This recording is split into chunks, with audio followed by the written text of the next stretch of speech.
what آپ کے circles میں بات چیت ہوتی ہے. Let me tell you the reality, what the reality is. This is the perception.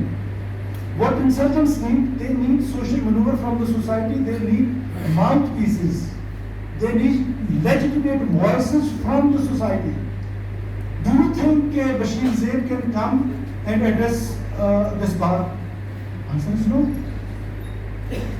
But a Congress leader or for that Maran can come and address you.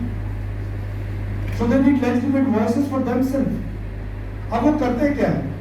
جہاں چاہتے ہیں پاکستان کا جھنڈا جدھر بھی چاہتے ہیں اس کو اتارتے ہیں, اس کو آگ لگاتے ہیں اور اس کی جگہ پر سو کالڈ انڈیپینڈنٹ بلوچستان کا جھنڈا لگاتے ہیں. وہ قومی ترانے کے ساتھ کرتے ہیں سینے پہ ہاتھ رکھ کے, اس قومی ترانے کے ساتھ جو سو کالڈ انڈیپینڈنٹ بلوچستان کے لیے خدا نہ خواستہ میرے منہ میں خاک اس کا ترانہ ہوگا. اور بی ایل اے کا جھنڈا جو ہے وہ آج بھی ان کے والد محترم کی قبر پہ موجود ہے اور بی ایل اے کا جھنڈا ریز کرتے ہیں.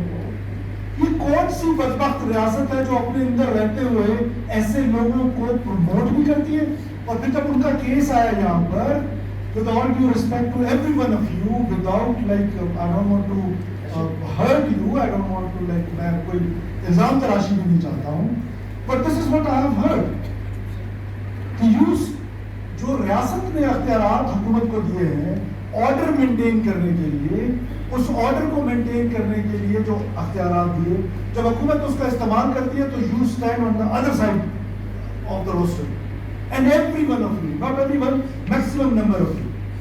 So this hurts us too. We are standing with the Constitution of Pakistan, and today I am talking to the custodian of the Constitution. تو آپ مجھے بتائیں کہ کانسٹیٹیوشن کیا کہتا ہے؟ سب سے پہلے آرٹیکل 5 کہتا ہے, article 5 is unconditional loyalty towards state. تو کیا اسٹیٹ کی لوائلٹی یہ ہے کہ میں انڈیپینڈنٹ بلوچستان کے لیے ایڈوکیسی کروں؟ تو میں نے کانسٹیٹیوشن کا بریچ کیا. پھر مجھے آرڈر مینٹین کرنے کے لیے کہتا ہے کہ واٹ از آرڈر, کہ جب ٹیررسٹ جو ہیں, ہارڈ کور ٹیررسٹ جو ہیں, وہ ٹرین انسیڈنٹ میں مارے جاتے ہیں, آپ آ کے ہاسپٹل پہ حملہ آور ہوتی ہیں, حملہ آور, اور ہاسپٹل کے اندر سے جا کے مورچری سے وہ لاشیں اٹھاتے ہیں اور ان لاشوں کو لے کے قبضہ کرتی ہیں, اور پھر ہمارا ایکٹ کہتا ہے ٹیررزم کا کہ آپ گلوریفائی ٹیررسٹ کو. اس کے بعد جب یہاں سے ہمارے C-130 کو لے کر آئے تو ایک انڈیپینڈنٹ بلوچستان کے ایڈوکیسی سریاب میں بیٹھ کے ایک روزانہ کی بنیاد پر ایک سرکل لگتے ہیں جس کو نواب خیبر شماری لیڈ کرتے ہیں, اور نصرت اللہ خان کے ساتھ ان کا BBC میں ایک انٹرویو موجود ہے تو جس میں انہوں نے یہ ساری باتیں کہی, آج بھی یوٹیوب پہ نہیں, اور ادھر سے وہ یہ واحد پاک دنیا کا ملک ہوگا جو اپنی سڑکوں پہ انڈیپینڈنس کی تحریکوں کو یا پاکستان یا کوئی بھی ملک اسٹیٹ توڑنے کی تحریکوں کو اپنے ناک کے نیچے برداشت کرتا ہے. تو اس کی وجہ تو یہ ریاست تو تھی ماں سے بھی بلکہ نچلے درجے کی کوئی چیز ہے, ماں تو پھر بیٹے کو ڈانٹ ڈپٹ کر لیتی.